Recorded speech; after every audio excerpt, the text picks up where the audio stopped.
오늘은 성경을 세 군데를 한번 같이 읽어보기를 원합니다. 먼저 요한복음 3장 39절 읽겠습니다. 시작. 너희가 성경에서 영생을 얻는 줄 생각하고 성경을 연구하거니와 이 성경이 곧 내게 대하여 증언하느니라. 창세기 1장의 말씀이 있습니다. 태초에 하나님이 천지를 창조하시니라. 땅이 혼돈하고 공허하며 흑암이 깊음이 있고 하나님의 영은 수면 위에 운행하니라.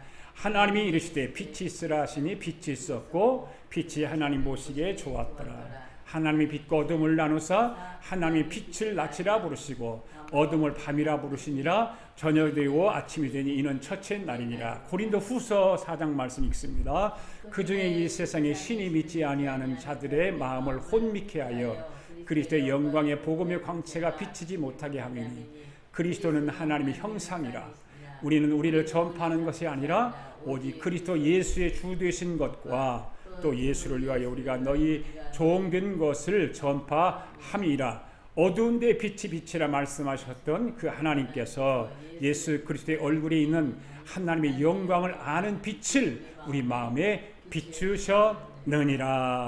아멘. 기도하겠습니다.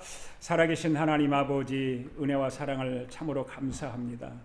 하나님께서 우리를 이 세상에 태어나게 하시고 세상에서는 비밀로 감추어두었던 것을 우리에게는 비밀로 감추어두지 않으시고 아낌없이 활짝 열어주셔서 예수 그리스도를 알게 하시고 구원받게 하시고 천국의 소망을 가질 수 있도록 은혜를 베풀어 주셨음을 감사드립니다. 그것만 해도 감사한데 저희들을 복음의 일꾼으로 삼아주셔서 감사합니다. 우리 남은 생에 복음을 위해 목숨을 걸고 살아가도록 은혜와 은총을 더하여 주시옵소서. 주님께서 주시는 사명을 생각하지 못하고 덥석 받았지만 막상 이 사명을 감당하기에는 너무 부족하고 우리에게는 힘이 없음을 알게 되었습니다. 그렇지만 주님께서 불러 세워주셨사오니 불러주신 주님의 기대에 어긋나지 않도록 말씀을 잘 배워서 남은 생에 주님을 위하여 후회함이 없이 맡겨진 사명을 잘 감당하고 하늘나라 갈 수 있도록 이 한 시간 성령님 능력을 부어 주시옵소서. 무엇보다도 우리가 주의 일을 행할 때 힘이 되고 능력이 되는 하나님의 말씀을 이 시간 열어 주시옵소서. 주님의 역사하심을 기대합니다. 우리 아가페 교회 교우들을 이 시대 최고의 하나님의 사람들로 세워 주시옵소서. 오늘 말씀 앞에 서 있는 우리 아가페 교회 성도들과 영상으로 예배에 참여한 모든 하나님 백성들을 성령으로 사로잡아 주시고 한 번밖에 살 수 없는 이 세상을 살아가면서 후회함 없이 삶을 살아갈 수 있도록 축복하여 주시옵소서. 하나님 아버지, 오늘도 말씀 가운데 병든 자를 치료하여 주시고 고쳐 주시옵소서. 눌린 자에게는 자유함을 주시고 무거운 짐을 진 자에게 무거운 짐을 다 풀어주세요.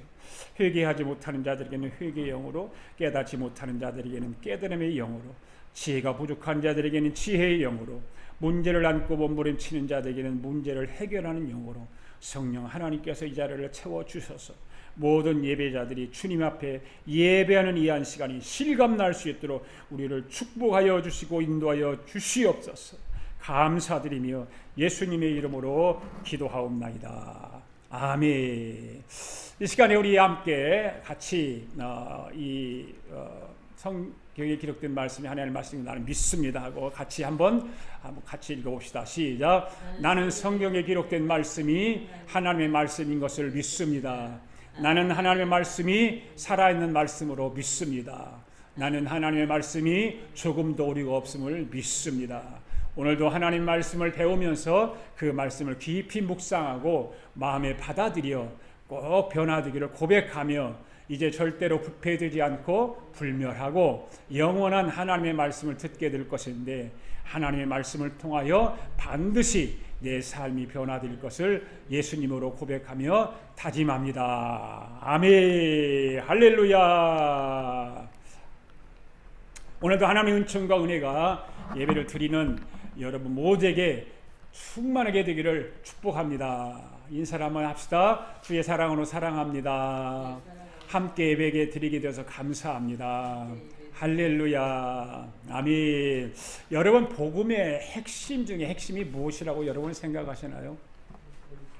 네. 자, 복음의 핵심은 오늘 말씀을 이제 듣기 위해서 드립니다. 이 세상을 창조하신 하나님이 육신의 몸을 입고 이 땅에 오셨다는 것이 복음의 핵심입니다. 네. 한번 따라 합시다. 이 세상을 창조하신 하나님이 육신의 몸을 입고 이 땅에 오셨다. 아멘. 네. 그 하나님이 십자가에 죽으시고 부활하셔서 승천하신 후에 성령으로 우리 가운데 오신 분이 누구예요? 예수 그리스도입니다. 아멘. 그 예수님에 대하여 기록한 것이 성경입니다. 할렐루야.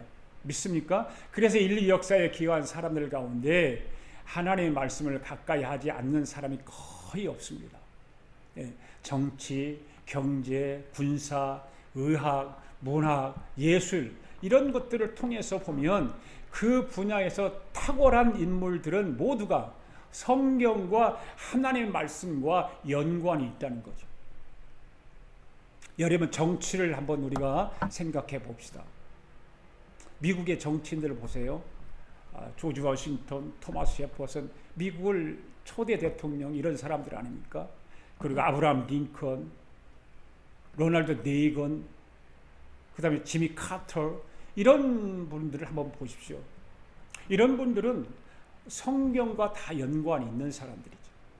하나님 말씀과 연관이 있는.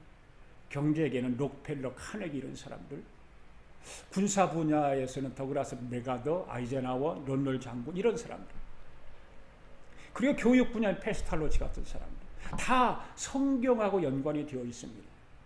문학 예술 분야에 보세요. 바흐 얼마나 유명합니까? 여러분, 핸델의 메시아 얼마나 유명하잖아요. 하이든이 만든 천지창조의 그 여러분 연주를 한번 들어보세요. 기가 막힌 거예요. 다 하나님과 성령과 연관된 사람들. 미켈란젤로 그림 그린 사람, 레오나르도 다빈치, 톨스토이, 셰익스피어, 헤밍웨이 이런 사람들이 다 성경과 연관이 되어 있는 것입니다. 그분들 말고도 수많은 세계 인류에게 공헌한 일들이 사람들이 말할 것도 없죠. 엄청나게 많습니다.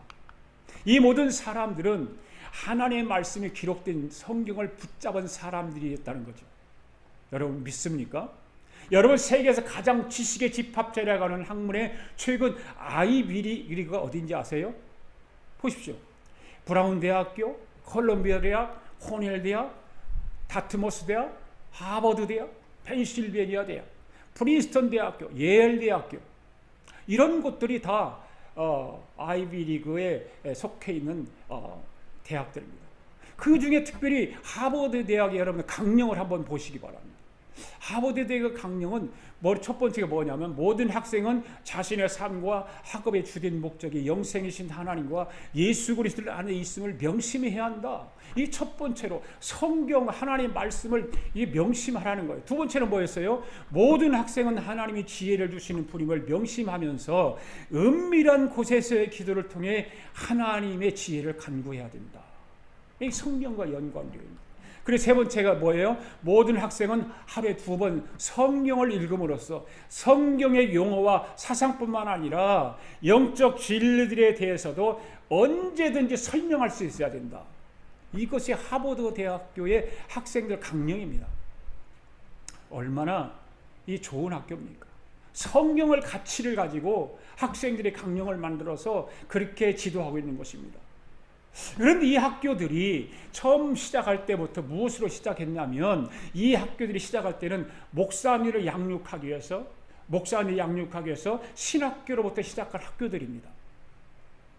지금은 세계 종합대학으로 발전을 해서 세계 최대 학교가 되었습니다. 오늘 우리도 하나님의 말씀인 성경을 바로 알고 붙잡아야 우리도 쓰임을 받게 되는 것입니다. 할렐루야. 하나님 앞에 쓰임을 받아야 여러분의 삶이 시온의 대로와 같이 주님이 열어주실 줄로 믿습니다. 아멘.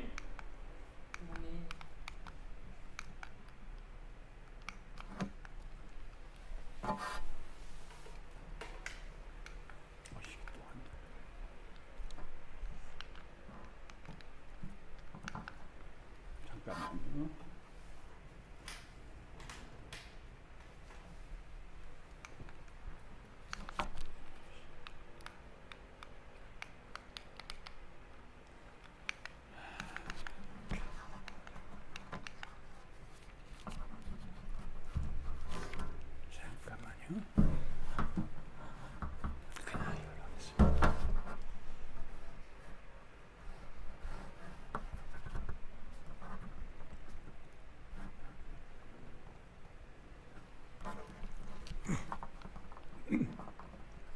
여러분, 성령을 최초로 쓴 사람이 누구라고 그랬죠?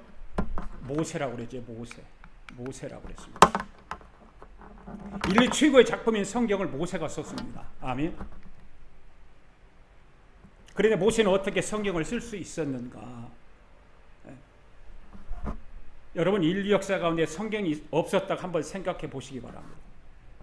아마도 모든 인류가 보존되어 가고 있는 사실을 알아야 돼요. 성경이 모든 인류를 보존해 나가고 있다는 거죠. 인류를 보존해 온 것이 다른 것이 있다면 여러분 한번 말해 보세요. 무엇이 이 인류를 보존해 왔는가? 동양의 어떤 사서 삼경이라든지 사서 오경도 있고 그렇더라고요. 인터넷에 보니까 명심보감이라든지 이런 것들이 인류를 보존해 왔나요? 우리나라 8만 대장경이 있어요. 그 유명한 8만 대장경. 그 8만 대장경이 인류를 보존해 왔습니까? 우리나라를 8만 대장경이 보존해 왔습니까? 아니에요. 이런 것들이 인류를 보존해 나가는 것이 아닙니다. 여러분, 분명히 알아야 됩니다. 성경 때문에 인류가 지금까지 보존되어 가고 있는 것입니다. 할렐루야. 그러면 모세는 그 위대한 성을 어떻게 썼을까? 모세가 모세의 실력으로 성경을 쓴 것이 아니라 모세가 어디를 갔다고 그랬어요? 시내산에 올라갔다. 모세가 시내산에 갔다 왔기 때문에 성경을 쓸 수 있었던 것입니다. 모세가 시내산에 올라가서 무엇을 보았습니까? 무엇을 보았는데 구름 같은 연기가 가운데 무엇을 보았는데 그것을 보니까 어떤 집 같기도 하고 텐트 같기도 한 것. 그게 바로 성막이야, 성막. 바로 이런 모세가 그리고 성경을 기록했는데 모세오경을 기록했잖아요. 창세기, 출애굽기, 레위기, 민수기, 신명기. 이런 것들이 하늘의 설계도를 통해서 보게 된 거예요. 이 5권의 성경이 성경 66권의 원형입니다. 원형. 그 5권의 책에 대한 설명을 나머지 성경들이 보충 설명을 하고 있는 거예요. 성경을 자세히 보십시오. 모세의 오경을 통해서 역사서나 시가서나 예언서나 이런 모든 것들이 이루어졌다는 거죠. 또 하나는 모세가 본 설계들을 땅으로 끌어내려서 뭘까요? 바로 성막이라고 하는 것을 지은 거예요. 모세가 쓴 것이 뭐라고요? 모세오경, 창세기, 출애굽기, 레위기, 민수기, 신명기. 그리고 지은 것이 바로 성막, 장막을 지었어요. 지금도 이스라엘 사람들 이 모세오경만 읽습니다. 이스라엘 성지를 갔을 때 그런 많은 그 이스라엘 유대인들이 랍비들이 그 통곡의 벽 앞에 둘러 앉아가지고 또 아브라함의 그 묘 안에 들어가서 다윗의 묘에 들어가서 거기 성경을 읽으면 보면 다 이 토라를 읽어요. 토라, 모세오경이죠. 그런데 이 하늘의 하나님이 하늘의 설계도를 설계하셨는데 이 설계도 주제는 뭐예요? 하늘에서 본 모형의 주제는 예수 그리스도. 즉 성령의 총 주제는 예수 그리스도인 것입니다. 할렐루야. 그러니까 하늘의 설계도는 예수 그리스도를 글로 쓴 것이 성경이고 이것을 땅의 건물로 지은 것이 성막인 거예요. 성막. 그런데 이런 것들을 이게 무슨 뜻인가 도대체가 이걸 알아야 되잖아요. 왜 모세가 시내산에 올라가서 하늘의 설계도를 보고 그 본 것을 그대로 내려와서 글을 쓰고 성막을 지었는데 그거 뜻이 무엇인가 하는 거죠.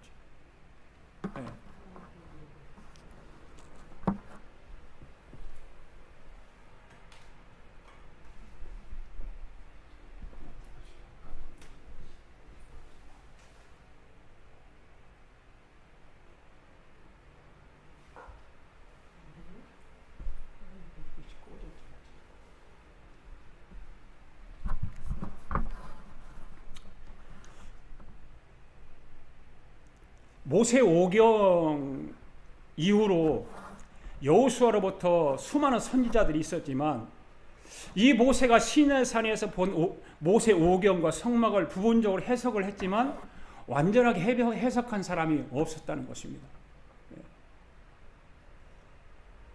기가 막힌 일이죠.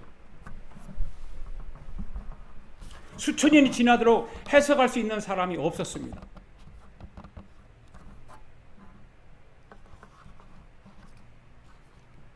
그러다가 드디어 신약에 와서 사도 바울에 의해서 모세오경이 확 열리게 된 거예요.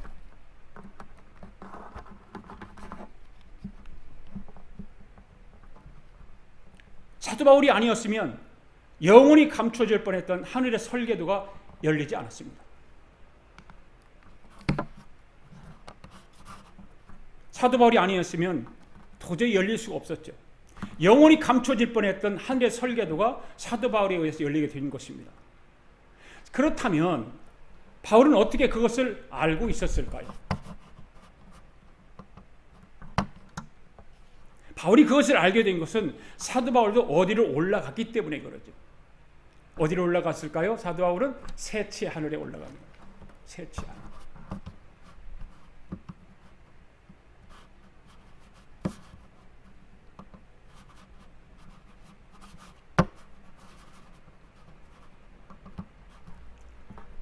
바울이 그것을 알게 된 것이 셋째 하늘에 올라가서 보았기 때문에 그런 거예요. 똑같이 모세는 시내산에 올라가서 보았고 바울은 셋째 하늘에 올라가서 보게 된 것입니다. 모세가 시내산에 보았던 것과 똑같은 것을 보았어요. 그래서 하늘에서 본 하늘의 설계도를 땅으로 가지고 내려와서 쓴 것이 뭐예요? 바울서신이죠. 바울서신. 여러분, 바울서신이 몇 권으로 되어 있습니까?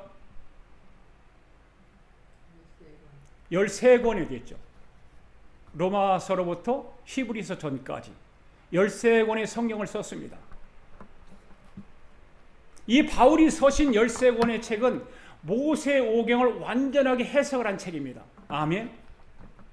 꼭 닫혀 있었던 모세오경이 사도 바울에 의해서 완전히 해석이 이루어진 것입니다. 구약의 성막과 제사제도가 다 열리게 되었죠. 그렇죠? 그리고 사도 바울은 어떤 것을 지었어요? 무엇을 지었는가 하면 모세는 유형적인 물질로 성막을 지었지만 사도 바울은 하늘의 설계도를 보고 바로 예수 그리스도에 대한 하늘의 설계도를 보고 그것을 땅으로 끌어내려서 교회를 구축한 교회를. 그래서 바울 서신을 통해서 교회가 무엇인지를 알게 된 것이죠. 교회론이 무엇인가. 오늘날 복음서만 가지고는 우리가 신앙생활을 바로 할 수 없습니다. 바로 바울 서신을 공부해야 우리의 신앙생활이 올바르게 할 수 있는 것입니다. 여러분, 성경은 누가 썼다고요? 모세가. 그럼 누가 해석을 했다고요? 사도 바울이. 네. 여러분, 신약 성경이 제일 먼저 쓰여진 책이 무엇입니까? 신약 성경이 제일 먼저 쓰여진 책이 마가복음이죠. 마가복음. 그런데 여러분, 이 마가복음인데 마가복음을 우리가 신약 성경 첫 번째인데 한국에 도울이라고 하는 사람 있잖아요. 도울. 여러분 아시잖아요. 다 도울. 하버드 대학에서 동양철학 박사학위를 공부한 사람이 도울인데, 그런데 이 사람이 어느 날 한신대학교, 한국신학대학교 석좌 교수가 되었어요. 그런데 이 사람이 마가복음을 가르치는 것을 유튜브에서 보니까 정말로 기가 막힌 말을 해요. 자기 멋대로 말을 해요. 그런 사람을 어떻게 한신대학에서 교수로 채용했는지 참 알 수가 없어요. 여러분 들어보세요. 어떻게 그런 사람이 신학교 석좌 교수가 되는지 한심하고 기가 막힌 일입니다. 기독교를 갖다가 이 도울이라는 사람 골칫덩어리라고 그래요. 골칫덩어리 기독교를. 북한 사람하고 똑같은 거예요. 북한이 공산주의자들이 기독교를 다 말살시키잖아요. 기독교가 있으면 안 돼요. 공산주의자는요. 공산주의는. 그런데 이 도울이라고 하는 사람이 기독교를 골칫덩어리라고 말을 해요. 그리고 이승만 대통령을 이 새끼 저 새끼 그렇게 욕을 하고 동작동 국립묘지에 안장되어 있는 이승만 대통령 묘지를 파내서 한강 물에 던져야 한다고 이딴 말을 하는 사람이 바로 도울이거든요. 참 또라이 같은 사람이 도울입니다. 이 사람은 공부를 하도 많이 해서 똑똑하기는 했는데 거짓말을 해요. 공자, 맹자, 순자, 노자 이런 동양 철학을 공부했는데 한국에는 그만한 석학이 없어요. 그러니까 KBS나 EBS 이런 방송에서 이 사람 불러다가 강의를 합니다. 강의를 하다가 동양 철학을 공부를 하니까 뭐를 해요? 뭔 글씨를 써요? 한문을 쓰잖아요. 한문을. 그러면 한문을 막 칠판에다가 막 갈겨 씁니다. 그러면 국민들이 몰라요. 그 한문을. 그것이 가짜인지 진짜인지 모르고 도리가 쓰면 그냥 고개만 끄덕끄덕 진짜로 알아듣는 것입니다. 그런데 일본에서 어느 교수가 도리가 한국에서 사기를 치는 것을 보고 딱 잡아냈어요. 지금도 도리가 강의하는 저 말은 노자 책만 보면 없다는 거예요. 전혀 없다는 거예요. 그래서 일본 교수가 한국에서 도리가 사기치고 있는 곳을 덮쳐버린 거예요. 네, 강의하는 강의실을. 그래가지고 도리가 방송을 하다 말고 도망쳤다고 하잖아요. 이게 사실이거든요. 1년 동안 도망쳐 있다가 정부가 바뀌니까 다시 돌아와서 다시 좌파 방송을 하고 있었던 거죠. 오늘 저와 여러분은 도리같이 공부를 많이 못했지만 주님께서 특별 은총을 베풀어 주셔서 헛소리하지 않고 주는 그리스도시요 살아계신 하나님의 아들입니다라고 고백할 수 있음에 감사할 수 있기를 바랍니다. 할렐루야.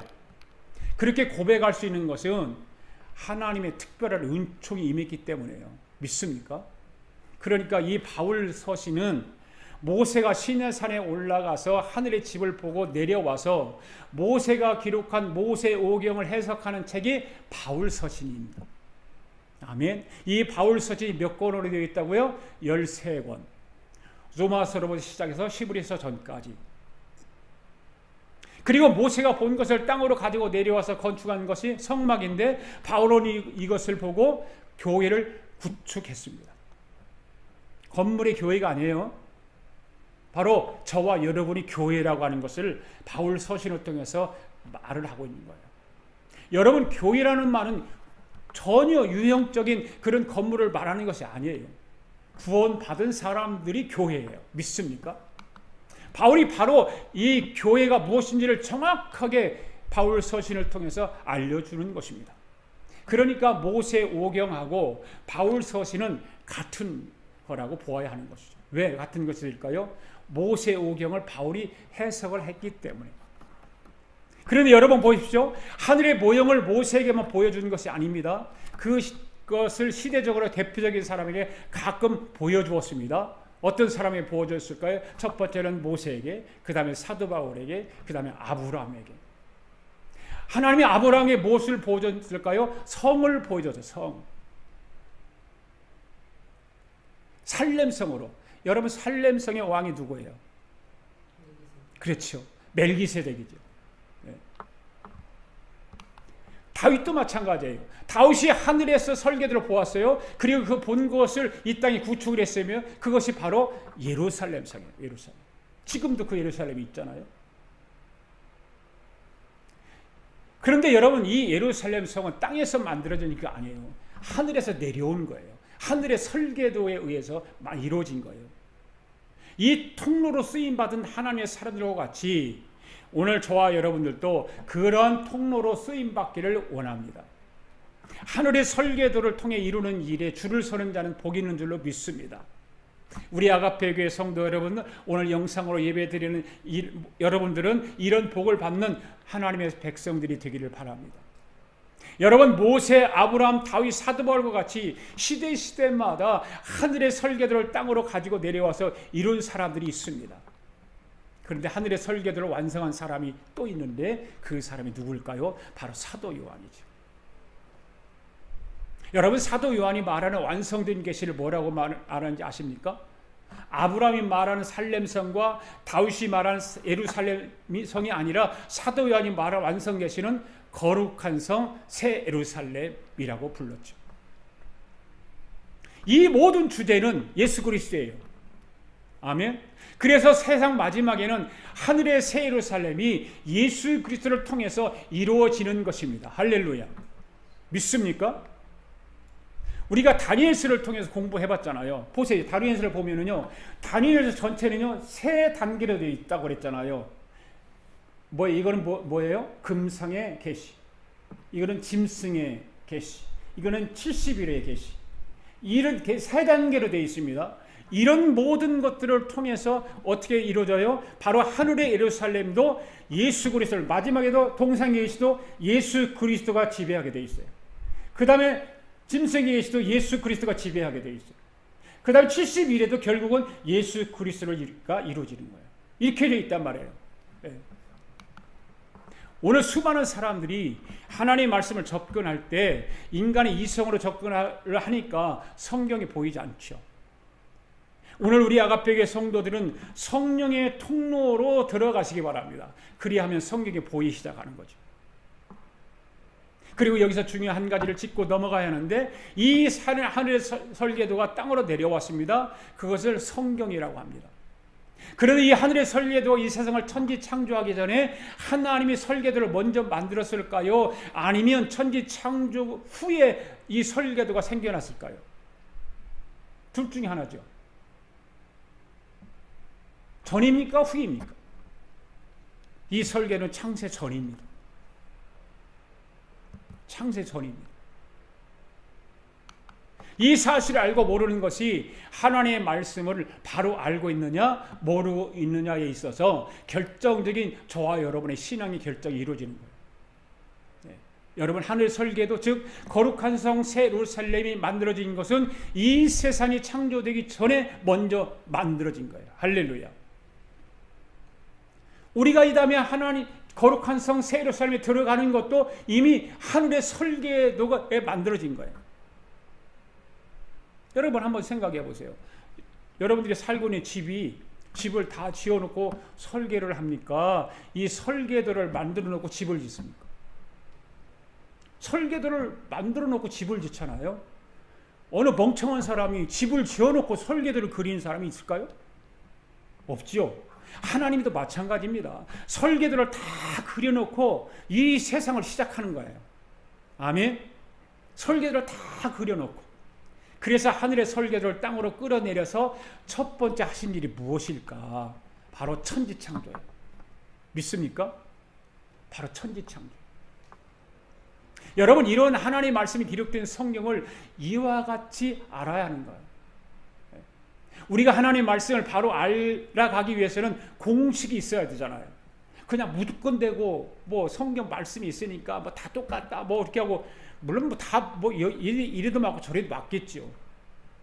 수학 문제를 풀어가기 위해서는 공식이 필요해요, 안 필요해요? 공식이 필요하잖아요. 그렇죠? 공식대로 하지 않으면 수학은 풀 수가 없어요.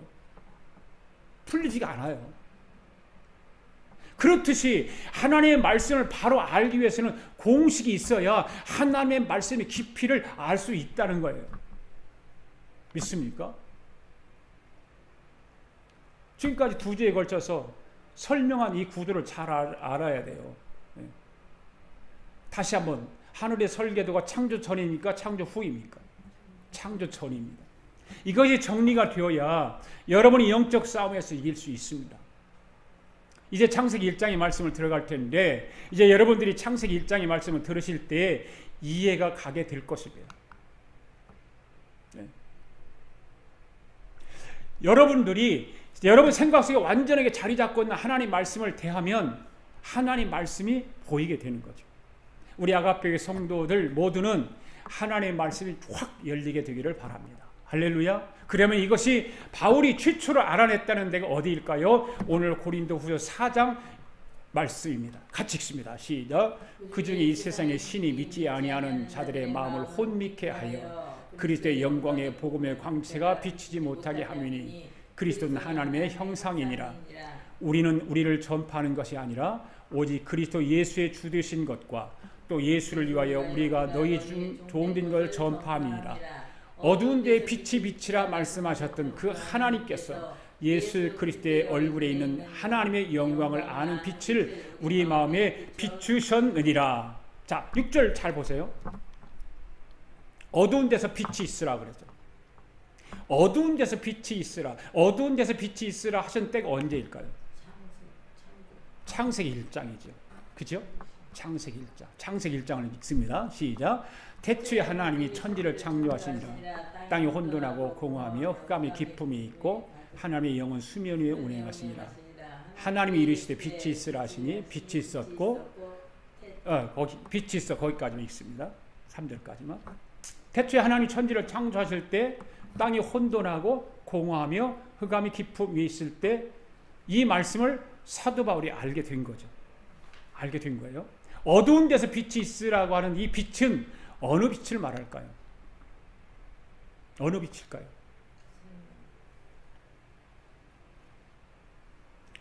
태양과 별과 달 이거 빛을 말할까요? 아니에요. 태양과 달과 별은 몇째 날에 등장을 하냐면 네 번째 날에 등장을 해요. 네 번째 날. 그러면 창세기 1장 3절에 나오는 이 빛은 어떤 빛이냐고 말해요. 우리가 알고 있는 물리적인 빛이 아니라는 거죠. 바로 이 빛은 요한복음 1장에 나오는 빛을 말하는 거예요. 요한복음 1장 시작 5절까지 태초에 말씀이 계시니라. 이 말씀이 하나님과 함께 계셨으니 이 말씀은 곧 하나님이시라. 태초에 말씀이 계시니라 그랬죠. 태초에. 창세기 1장에서 태초에 하나님이 천지를 창조하시는 이 태초에 말씀이 계시니라. 이 말씀이 누구인가? 이 말씀이 하나님과 함께 계셨다. 이 말씀이 곧 하나님이시니라. 예수 그리스도인데 하나님이시니라. 2절 그가 태초에 하나님과 함께 계셨고 만물이 그로 말미암아 누구로 말미암아 지은 바 되었다. 예수 그리스도로 말미암아. 지은 것이 하나도 그가 없이는 된 것이 없다. 그 안에 생명이 있었으니 이 생명은 살아날 빛이라 그랬어요. 빛이라. 빛이 어둠에 빛이 돼 어둠이 깨닫지 못하더라. 자, 고린도후서 4장과 창세기 1장 3절과 요한복음 1장 있는 말씀 비교를 잘 해보세요. 이 빛이 어떤 빛인가? 바로 이 빛을 말하는 거야. 요한복음 1장에서 말하는 이 빛을. 그러니까 창세기 1장에서 천지 창조의 첫째 날에 빛이 있으라 말씀을 이해를 하려면 반드시 요한복음 1장의 말씀을 읽어야 되는 거예요. 바로 요한복음 1장을 연결해야 이 말이 무슨 뜻인지를 알 수 있다 그 말입니다. 창세기 1장의 말씀만 가지고는 이해할 수가 없습니다. 이 빛이라고 하는 것은 그냥 우리 눈앞에 바로 환한 빛을 말하는 거예요. 태양의 빛을 말한다든가. 네. 그러면 여기서 빛이 있으라는 무슨 말인가? 바로 천지를 창조하신 하나님이 사람의 육체의 옷을 입고 이 땅에 온다는 것을 빛이라고 하는 거예요. 빛이라. 믿습니까? 그러니까 빛이 있으라는 하늘의 빛을 말하는 것이 아니라 예수님이 이 땅에 오신다는 거예요. 그 말을 하고 있는 거예요. 이것이 복음의 첫 단추예요. 여러분 잘 아십시오. 그래서 사도 바울은 창세기 1장의 빛을 고린도서 4장 6절에서 정확하게 해석을 하고 있지 않습니까? 고린도서 4장 6절 시작. 어두운 데에 빛이 비치라 말씀하셨던 그 하나님이 창세기 1장을 말하는 거예요. 그리고 그 다음에 예수 그리스도의 얼굴에 있는 하나님의 영광을 아는 빛을 우리 마음에 비추셨느니라. 여러분 여기서 어두운 데서 빛이 있으라가 언제를 말하는 것일까요? 창세기 1장 3절의 첫째 날을 말하고 있는 거예요. 그러므로 그렇게 말씀하시는 하나님께서 예수님의 영광을 아는 우리 마음에 두셨느니라. 아멘. 예수 그리스도의 빛은 우리 마음의 빛이었다 그 말이에요. 이 말은 하나님은 7일 동안 천지 창조를 통하여 무슨 말씀을 하시기를 원하시는가 하면 바로 예수 그리스도를 말씀하시기를 원하시는 겁니다. 아멘. 믿습니까? 이거를 이제 계속 연습해서 공부를 해나갈 거예요. 하나님이 7일 동안 천지를 창조하셨는데 무엇을 말씀하시려고 이 7일 동안 천지를 창조하셨을까? 바로 예수 그리스도를 말씀하시는 거예요. 또 성경을 보도록 하겠습니다. 하나님이 천지를 누구를 위하여 창조하셨는지를 한번 봅시다. 골로새서 1장입니다. 시작. 만물이 그에게서 창조되되 하늘과 땅에서 보이는 것들과 보이지 않는 것들과 혹은 왕권들이나 주권들이나 통치자들이나 권세들이나 만물이 다 그로 말미암고 그를 위하여 창조되었고 또한 그가 만물보다 먼저 계시고 만물이 그 안에 함께 계셨느니라. 분명하게 하나님께서 천지 창조를 하실 때 목적이 분명하게 골로새서 1장 16절 17절에 기록되어 있습니다. 그러니까 창세기 1장의 말 누가 해석을 했어요? 바울이. 골로새서 1장 16절, 고린도후서 4장 이런 말씀들을 통해서. 한번 따라서 창조의 목적이 뭘까? 예수 그리스도를 위하여, 예수 그리스도에 의하여, 예수 그리스도의 것으로. 한번 따라서 합시다. 시작. 예수 그리스도를 위하여, 예수 그리스도에 의하여, 예수 그리스도의 것으로. 이것이 하나님이 천지를 창조하시는 목적입니다. 아멘. 하나님이 천지를 창조할 때 그냥 창조하신 것이 아니라는 거죠. 하나님이 왜 6일 동안 창조하시고 7일째 되는 날 안식을 하셨을까? 왜 7단계를 거쳐서 천지 창조를 하셨을까? 더 길게 하실 수도 있고 더 짧게 하실 수도 있습니다.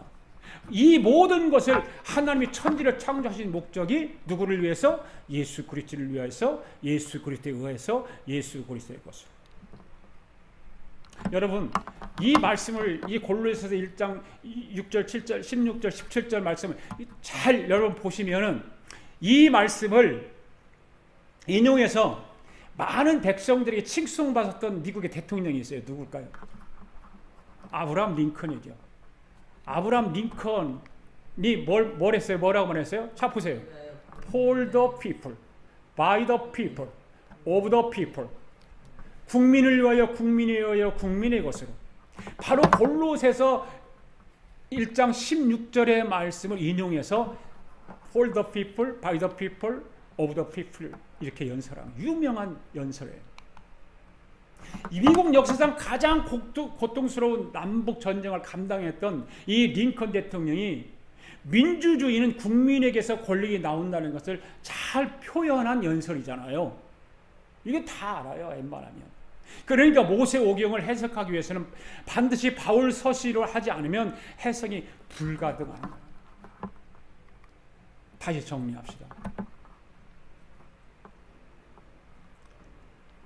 창세기도 마찬가지로 바울 서신인 고린도 후상 6절과 골로새서 1장 16절 17절 말씀을 보아야 빛이 있으라는 말씀이 이해가 되게 되어 있는 거예요. 그러니까 이 세상을 창조하신 하나님이 자기가 창조한 이 세상의 인간의 육체로 사람의 모습으로 이 땅에 태어났다. 아멘. 하나님이 사람으로 오신다. 이것이 바로 창세기 1장 3절에서 빛이 있으라예요. 어두운 데서 빛이 있으라 하신 하나님이 예수님의 얼굴을 우리 마음에 비추었다는 거예요. 여러분 잘 들어보세요. 하나님이 사람에게 알아주기를 원하는 것이 엄청나게 많잖아요. 많을까요? 적을까요? 엄청나게 많아요. 하나님이 사람에게 알아주기를 원하는 것. 뭐 끝이 없이 많아요. 하나님은 저와 여러분에게 하나님의 말씀을 66권 통째로 다 외워주기를 원하세요. 그냥 머릿속에 다 가득 채워주기를 원하세요. 그런데 우리가 성경을 다 외울 수 있어요? 없어요? 없지요. 없어요. 그러면 성경을 다 외우는 것과 같은 효과를 갖는 것이 무엇인가 하는 거예요. 하나님이 성경을 다 외우기를 원하시지만 그렇지 못하니까 이것만 바로 알아주기를 원하는 거예요. 바로 7가지 창조예요. 7가지 창조. 예. 모세가 시내산에 올라가서 보았던 것, 하늘 설계도로 보았던 것, 사도 바울이 세채하늘에 올라가서 현장을 보았던 것, 아브라함이 살렘성을 구축했던 것, 다윗이 예루살렘을 구축했던 것, 사도 바울이 완성계시를 이루게 한 것, 이런 것들 모두가. 그런데 하나님께서는 이러한 모든 것을 7가지 천지 창조를 통해서 우리에게 알려주신 거예요. 바로 천지 창조죠. 7일 동안 걸쳐서 천지 창조예요. 천지 창조가 이루어지는 이것을 통해서 하나님이 저와 여러분에게 하신 말씀이 꼭 있는 거예요. 첫째 날 뭐였어요? 빛이 있으라. 둘째 날은 뭐였어요? 공창이 있으라. 셋째 날은 뭐예요? 묻이 땅에 있으라. 그렇죠? 넷째 날은 뭐예요? 해와 달의 창조. 여기서 진짜 우리가 알고 있는 빛이 여기서 등장하는 거예요. 다섯째 날은 뭐예요? 생명체를 창조하시죠. 그리고 여섯째 날은요, 사람을 창조하시고, 그리고 일곱째 날은 안식하셨다는 거죠. 이것이 누구를 위해서? 예수 그리스도를 위해서, 예수 그리스도에 의하여서, 예수 그리스도의 것을. 모든 인간들이 이것만 꼭 알아주기를 원하시는 거예요. 내가 이 세상을 창조했는데 이 세상의 모든 것을 창조한 내가 사람으로 태어났다는 것을 하나님이 알고 싶어하는 거예요. 너희들이 성경 66권을 다 못 읽어도 이것만은 알아달라는 거죠, 하나님. 아멘. 이것이 첫 번째 하나님 말씀인 성경이에요. 여러분, 이것을 아는 사람이 하나님 가장 좋아하십니다. 여러분들도 자녀들이 여러분의 마음을 알아주는 자녀를 가장 좋아하고 사랑하고 그러잖아요. 그래야 안 그래요? 부모의 마음을 잘 알아주는 자녀를 부모는 사랑하게 되어 있어요. 그렇죠? 하나님도 마찬가지 아니겠어요? 하나님은 자기의 마음을 알아주는 사람을 가장 사랑하시고 또 좋아하시고 축복도 주십니다. 믿습니까? 우리 아가페교회 성도 모두는 하나님이 벌쩍벌쩍 뛰도록 하나님 아버지의 마음을 알아들이는 그러한 성도들 될 수 있기를 주의 이름으로 축복합니다. 할렐루야. 그것이 무엇이라고요? 하나님이 사람으로 이 땅에 오셨다고 하는 거예요. 이것이 복음의 첫 단추입니다. 할렐루야. 요한일서 1장 1절에 3절 말씀 읽어보겠습니다. 시작. 사랑하는 자들아, 영을 다 믿지 말고 오직 영들이 하나님께 속하였으나 분별하라. 많은 거짓 선지자가 세상에 나왔음이라. 이로써 너희가 하나님의 영을 알지니 곧 예수 그리스도께서 육체로 오신 것을 시인하는 영마다 하나님께 속한 것이요 예수를 시인하지 아니하는 영마다 하나님께 속한 것이 아니니 이것이 곧 적그리스도의 영이니라. 오히려 한 말을 너희가 들었거니와 지금 벌써 세상에 있느니라. 아멘. 여러분, 이 말씀이 무슨 말이에요? 이 말씀이 무슨 말인가 하면 여러분 입에서 하나님이 사람으로 태어났다는 예수다 하는 말을 하는 순간 창조주 하나님이 성령으로 여러분 속에 쑥 들어간다, 그 말이에요. 시인하고 인정하고 예수를 믿는 사람마다 성령이 여러분 속에 쏙 들어가는 거예요. 이것이 창세기의 첫 번째 말씀인 거예요. 그렇다면 천지를 창조하신 하나님이 인간으로 이 땅에 오신 것을 믿습니까? 시인하고 고백하십니까? 바로 그분이 여러분 속에 들어가는 줄로 믿습니다. 예. 이것을 선포한 날이 천지 창조의 첫째 날이죠. 빛이 있으라. 다 같이 시작. 빛이 있으라. 그죠? 이것은 아주 놀라운 거예요. 여러분, 사람들이 제일 첫 번째로 알아야 할 것이 바로 이 복음의 핵심인 창조주 하나님이 육신의 몸을 입고 이 땅에 오신 분 예수님이라는 사실을 알아야 하는 거예요. 이것이 핵심이에요. 이것이 창세기 1장 1절의 첫째 날의 원리인 것입니다. 이것이 이루어지니까 어떤 일이 일어났습니까? 태초에 하나님이 천지를 창조하시니라, 이 말씀이 있고 나니까 그 다음에 혼돈과 공허와 흑암이 깊음에 있었다, 그렇게 말하고 있죠. 이 세 가지 단어를 한번 우리가 같이 한번 생각해 보자고요. 이 세 가지 단어는 좋은 단어예요, 좋지 않은 단어예요? 안 좋은 단어잖아요. 이 단어들은 사탄이 끌고 다니는 단어들이에요. 혼돈, 공허, 흑암. 어둠, 흑암. 어둠의 세계가 끌고 다니는 거예요. 혼돈, 공허, 흑암, 이 세 가지 단어는 사단이 지배하고 사단이 가지고 장난치는 것들이에요. 한번 따라합시다. 혼돈, 공허, 흑암. 여러분, 저와 여러분은 이 혼돈, 공허, 흑암, 사탄이 끌고 다니는 사탄의 희생물이 되지 않기를 바랍니다. 아멘. 여러분, 사단이 사람 속에 탁 들어가게 되면 인간의 마음 상태는 혼돈이 오게 돼 있어요. 공허가 찾아오게 되었고 흑암의 지배 속에 들어가게 돼 있어요. 아까 말했잖아요. 그것을 제일 먼저 알아낸 사람이 누구라고요? 바울이. 그래서 고린도서 4장 4절의 말씀을 다시 보도록 하겠습니다. 다시 보도록. 창세기 1장 1절 말씀 어떻게 연결되었는지. 시작. 그 중에 이 세상에 신이 믿지 아니하는 자들의 마음을 혼미케 하여 그리스도의 영광의 복음의 광채가 미치지 못하게 한다. 여러분, 이 말씀을 잘 보십시오. 그 중에 이 세상에 신이 믿지 않은 자들의 마음을 어떻게 한다? 혼미케 한다. 여기서 혼미케 한다라고 하는 혼동케 한다는 말이죠. 그렇죠? 이 말의 단어는 사단이 끌고 다닌다는 단어예요. 그러니까 인간 속에 혼돈, 공허, 흑암이 마음속에 덮여있는 사람은 절대로 사단을 이기지 못한다 그 말이에요. 사단에 사로잡혀서 사단에 동조하고 사단에 끌려다니는 거예요. 여러분, 혼돈, 공허, 흑암을 가져다주는 사단을 이길 사람이 있나요? 아무도 이길 자가 없어요. 그렇다면 이길 자가 누구일까요? 바로 예수 그리스도밖에 없어요. 믿습니까? 예수 그리스도, 오직 예수 그리스도. 여러분, 이 찬양 아실까요? 예수 예수 오직 예수님뿐 내게 가장 귀하고 귀하다. 세상 친구 주님께 비하랴. 내 괴로움 걸머지시는 나의 주 예수. 예수 예수 오직 예수 내게 가장 귀하다. 햇빛 비치는 때나 폭풍 몰아칠 때에 그 언제나 날 지키리 오직 예수. 2절 예수 예수 오직 예수님뿐 험한 길에 늘 동행하시며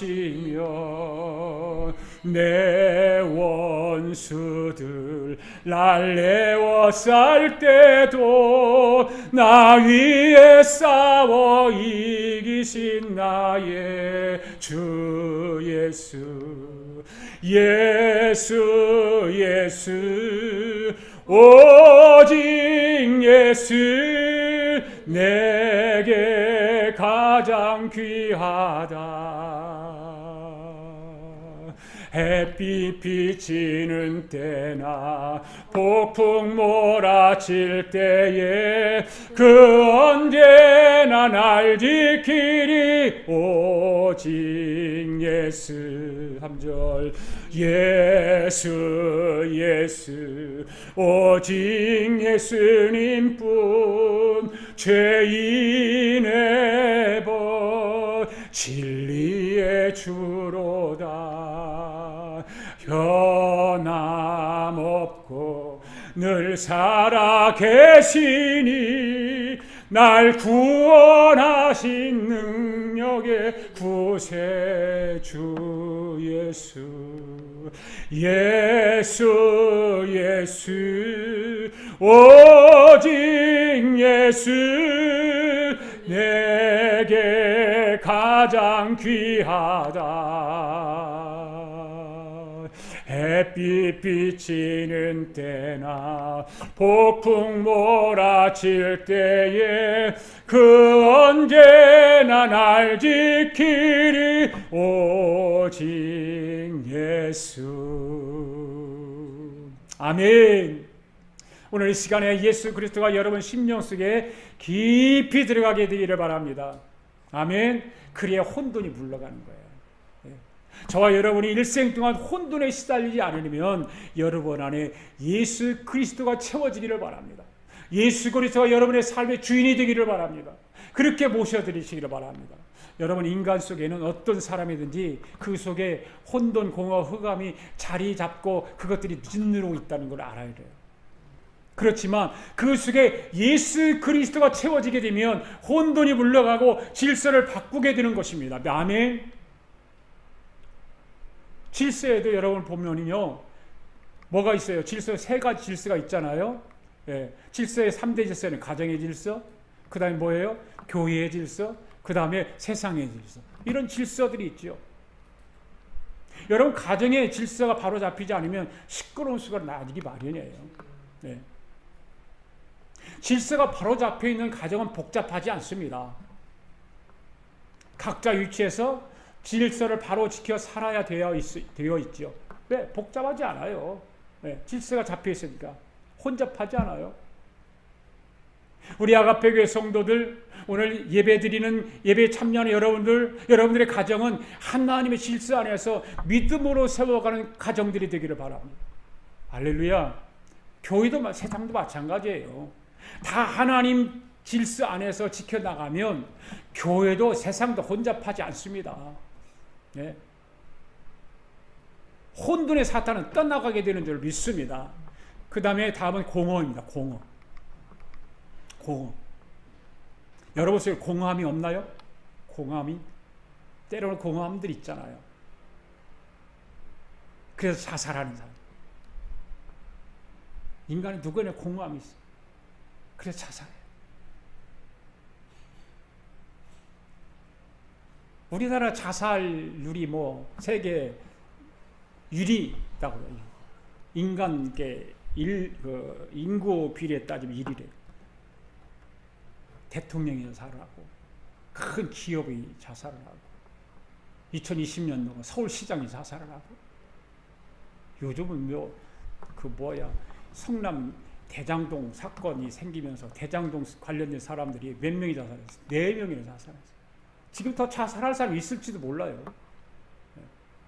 우리나라기는 하지만 부끄럽잖아요. 세상 사람들, 우리 미국에 살면서 이 미국 사람들이 우리나라의 모든 걸 보면은요, 그 사람들에게 우리가 부끄러워요. 왜 대통령을 한 사람이 자살해요? 왜 돈이 많은 기업의 총수가 왜 자살을 해요? 그렇게 인기 많았던 인기 탤런트가 왜 자살해요? 서울시장이 자살하고, 국가가 얼마나 창피합니까? 왜 사람들이 자살할까요? 그 속에 공허함 때문에 그래요. 공허함 때문에. 공허함이 많은 사람들은 자살할 확률이 많아요. 더러운 사탄이 그 사람 속에 공허함으로 채워져 있기 때문에 자살을 하는 것입니다. 그 사람 돈이 없습니까? 명예가 없습니까? 자식이 없습니까? 오래전에 뉴욕에 살았던 이건희 회장의 딸이 자살한 걸 여러 알잖아요. 왜 자살합니까? 그의 유산이 얼마나 많은데, 우리나라 돈으로 3조 원이나 되는 재산이 있는데 왜 근데 자살을 합니까? 왜? 공허함의 영이 있기 때문에. 예. 성령이 들어가 있지 않고 공허함에 사탄의 영이 들어가 있기 때문에. 그래서 공허함에 시달리게 되는 거예요. 모든 건 사탄이 장난치는 거예요, 여러분. 인간의 공허는 어느 것도 막을 수 없습니다. 그런데 여러분, 딱 한 가지 있어요. 그 속에 빛이 들어가면 돼요. 예수 그리스도가 그 사람 안에 들어가면 공허가 떠나게 됩니다. 아멘. 여러분, 예수 그리스도의 빛이 들어가게 되고 공허 물리치시기 바랍니다. 아멘. 네. 공허한 사람들이 있습니까? 예수 그리스도를 믿으세요. 예수 그리스도를 여러분 삶의 주인으로 모시세요. 공허함 떠나갑니다. 그 예수님이 공허함 물리쳐 주십니다. 세상을 보면, 사람을 볼 때 만족함이 없잖아요. 만족할 게 어디가 있어요. 그런데 예수 그리스도 한 분으로 만족하는 저와 여러분 될 수 있기를 바랍니다. 여러분, 우리 그렇게 살아갑시다. 아멘. 다음은 뭘까요? 흑암이죠. 흑암은 어둠입니다. 어둠이 있는 사람은 소망이 없습니다. 소망이 없는 사람은 살아있어도 살아있는 것이 아닙니다. 죽은 사람과 똑같은 사람입니다.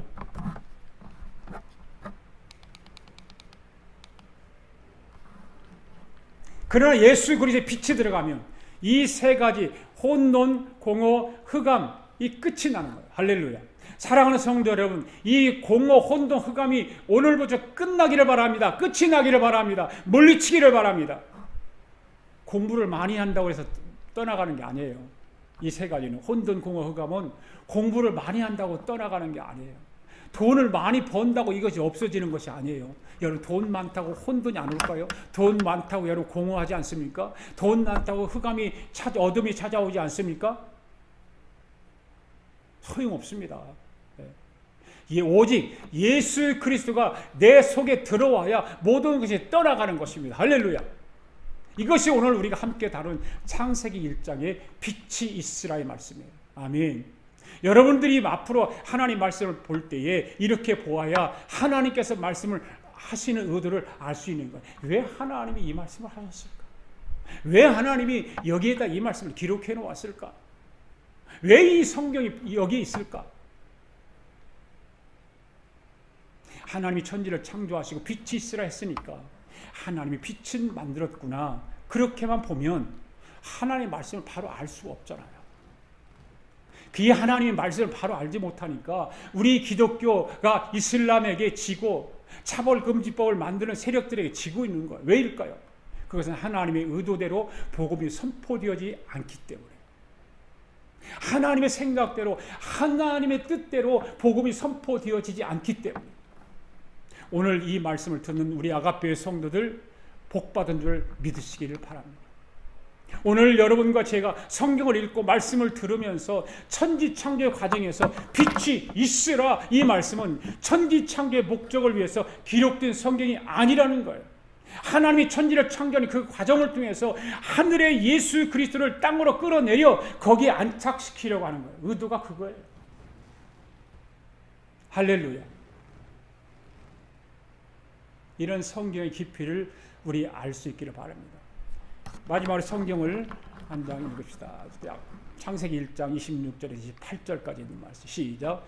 하나님이 이르시되 우리 형상을 따라 우리의 모양대로 우리가 사람을 만들고 그들로 바다의 물고기와 하늘의 새와 가축과 온 땅과 땅에 기는 모든 것을 다스리게 하자 하시고, 하나님이 자기 형상 곧 하나님의 형상대로 사람을 창조하시되 남자와 여자를 창조하시고 하나님이 그들에게 복을 주시며 하나님이 그들에게 이르시되 생육하고 번성하여 땅에 충만하라, 땅을 정복하라, 바다의 물고기와 하늘의 새와 땅에 움직이는 모든 생물을 다스리라 하시니라. 28절 잘 보세요.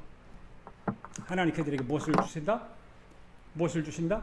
복을 주시며, 그렇게 말하고 있죠. 우리 모두는 복받기 원하잖아요. 아멘. 다 복받기 원해요. 넘치는 복받기를 원하시면 아멘. 할렐루야. 하나님께서 여러분에게 복 주시기를 원하세요. 그런데 하나님께 여러분의 중심을 알고 계실까 모르고 계실까? 하나님 알고 계시잖아요. 네.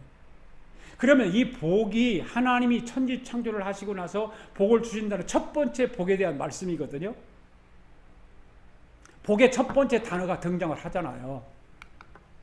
그렇다면 이 복의 통로는 어느 통로로 올냐 그 말이에요. 네. 이 말씀이 오늘 결론이거든요. 이 복은 이렇게 되어 있어요. 하나님이 그들에게 복을 주시며, 그죠? 28절에서 그들에게 이르시되 생육하고 번성하며 충만하라, 이렇게 말씀하시잖아요. 복이에요. 분명히 복이에요. 생육하라 이 말은 아이를 많이 낳으라는 말이에요. 여러분, 남자와 여자가 결혼하면 어떻게 하라는 말이에요? 아이를 낳으라는 말이에요. 그런데 요즘은 아이를 안 낳아요, 사람들이. 예. 그런 복을 주겠다고 하는데, 아이를 낳으라, 그런 복을 주겠다는 건데, 아이를 낳는 것이 복이라는 거잖아요. 예. 그럼 복받기 싫으니까 아이를 안 낳는 거야, 세상에. 왜 세상이 이렇게 돌아가는지 모르겠어요. 너무 부유해져서 그런 것 같아요. 잘 살고. 힘든 것은 아닌 것 같아요. 단지 옛날에는 우리 가난했을 때 보면, 뭐 3명은 보통이죠. 보통 3명, 5명. 그런 가정들이 많았잖아요. 힘들어서 그렇게 했을 거 아니에요. 그래서 다 키우고 다 양육하고 했어요. 요즘은 너무 편리해져서 그래요. 편리해져서. 성경을 보면 분명히 아이를 낳으라는 거예요. 낳으면 복을 주시겠다. 이 말씀을 따라서 2000년 역사 동안 인류가 아이를 낳는 것을 복이라고 하고 살아왔는데, 그런데 요즘은 그렇지 않다고 말해요. 자녀를 많이 낳아서 키우는 것은 분명히 복이 맞습니다. 그런데 이 복이라고 하는 말이 창세기 1장 28절에서 왜 처음으로 등장을 하게 되었는가? 여러분, 우리가 지금 이 성경을 볼 때 육신적인 아이를 많이 낳는 것으로 보입니다. 그렇죠? 그런데 이것이 아니고 하나님의 자녀, 남자와 여자를 만들어서 결혼시켜서 아이를 낳는 이 제도를 만들어서 여기다 복을 걸은 것이 아니라 이 사람이 태어남을 통해서 하늘의 숫자를 맞추기 위해서, 지난주에 말씀드렸죠? 바로 새 예루살렘의 설계도를 맞추기 위해서. 하늘의 설계도가 창세 전이라고 그랬어요? 창세 후라고 그랬어요? 창세 전이라고 그랬어요. 그럼 그 하늘의 숫자가 정해져 있어요? 정해지지 않았을까요? 정해져 있죠. 우리는 몰라. 하나님만 아세요. 그래서 구원받는 숫자를 땅에서 만들어내고 하늘의 설계도대로 이루기 위해서 그런 것입니다. 아멘. 이 일을 만들어내는 사람이 복이 있는 사람이라 그 말이에요. 그러니까 지금 신약시대를 살아가는 저와 여러분에게 생육하라고 하는 말은 바로 뭘까요? 전도하라고요. 전도하라. 그 사람이 복을 받는다 그 말이에요. 아멘. 이런 것도 모르고 복을 받으라고 하면 좋아서 박수치고 아멘 하는 거예요. 우리 아가페교회 성도들은 거룩한 성 새 예루살렘의 조직을 세우는 중심에 서는 성도들이 되기를 바랍니다. 그리하려면 어떻게 해야 될까요? 생육해야 됩니다. 생육하라고 하는 말은 바로 뭐라고요? 전도하라 그 말이에요. 이것이 바로 교회를 섬기는 것입니다. 이것이 바로 여기에 하나님 첫 번째 복을 걸어놓은 것이 바로 전도예요. 여러분, 지금까지 전도해서 복을 받지 못한 사람 있나요? 없어요. 전도한 사람 다 복받은 사람들. 전도는 한 영혼을 구원하는 것으로 끝나지 않는 것입니다. 바로 하늘의 설계도를 채우는 것입니다. 할렐루야. 하나님이 여기에다가 복을 걸으셨다. 믿습니까? 이해되세요? 이해되시면 아멘. 그래서 성령 받은 사람은 하늘의 숫자를 채우는 일에 목숨을 걸게 되어 있는 거예요. 네. 여러분, 하늘의 설계도 숫자를 채우는 일에 목숨 걸으실래요? 한번 걸어보세요. 그리하면 하나님이 첫 번째로 복을 주시고자 약속하신 복이 임하게 될 줄로 믿습니다. 하늘의 숫자, 거룩한 성, 새 예루살렘의 숫자를 채우는 줄에 서서 그 일을 열심히 감당하여 2022년 후반기에 놀라운 하늘의 복을 받는, 이 땅에 기름진 복을 받는 우리 아가페교회 성도들 되시기를 주님의 이름으로 축복합니다. 할렐루야. 아멘. 믿습니까? 우리 다 일어나셔서 함께 찬양하면서 하나님 앞에 예물을 봉헌해 올리도록 하겠습니다.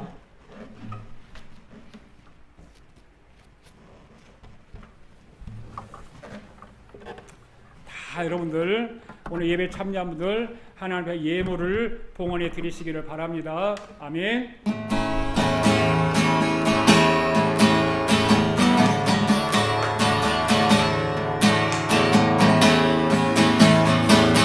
그날이 도적같이 이르지 너희는 모르나 일제여 있으라 잠들지 말아라 주님과 동행하라 항상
기도하겠습니다. 하나님 아버지 감사합니다. 오늘도 하나님께서 귀한 말씀 주시고 그 말씀을 은혜로 우리에게 와 닿게 해주시고 깨닫게 해주시고 그 말씀대로 살아가기로 다짐하게 해주심을 감사합니다. 오늘도 하나님께서 우리에게 기록된 말씀으로 우리에게 전해 들려주셨사오니 성경을 바로 알게 하시고 아버지 하나님 온 만물을 창조하신 하나님이 이 땅에 육신으로 오셔서 우리 가운데 거하시고 우리를 구원하시기 위해서 오신 그분이 바로 예수님이라고 하는 것을 바로 알고 하나님의 말씀을 깊이 묵상하는 저희들 되게 하여 주시옵소서. 오늘도 그 말씀의 은혜와 주님의 사랑을 감사하며 하나님 앞에 예물을 봉헌에 올렸습니다. 주님, 이 예물을 받아 주시옵소서. 사랑하는 성도들 정성을 다하여 드려지는 그 예물입니다. 하늘의 신령한 복으로 채워주시고 이 땅에 기름진 복으로 채워주셔서 하나님이 기뻐하시는 복된 삶을 살게 하여 주시옵소서. 하나님의 교회가 더욱더 선하고 또 베푸는 일을 감당하며 선교하고 전도하는 일에 사용되어지도록 물질의 복을 더 넘치도록 채워주시옵소서. 성도의 가정마다 주의 은혜가 풍성하도록 역사하시고 크신 권능으로 힘과 능력을 더하여 주시옵소서. 지금은 우리 주 예수 그리스도의 은혜와 하나님 아버지의 극진하신 사랑과 성령님의 감동감화 충만하신 역사가 오늘도 하나님 말씀을 듣고 그 말씀을 따라 승리하며 살아가기로 다짐하고 돌아가는 사랑하는 성도들 머리 위에와 성도들의 가정과 직장과 경영하는 기업위에와 우리가 살고 있는 이 미합중국과 하나밖에 없는 우리 조국위에와 주의 이름으로 모이는 교회 위에 지금으로부터 영원토록 함께 하시기를 예수님의 이름으로 축원하옵나이다. 아멘.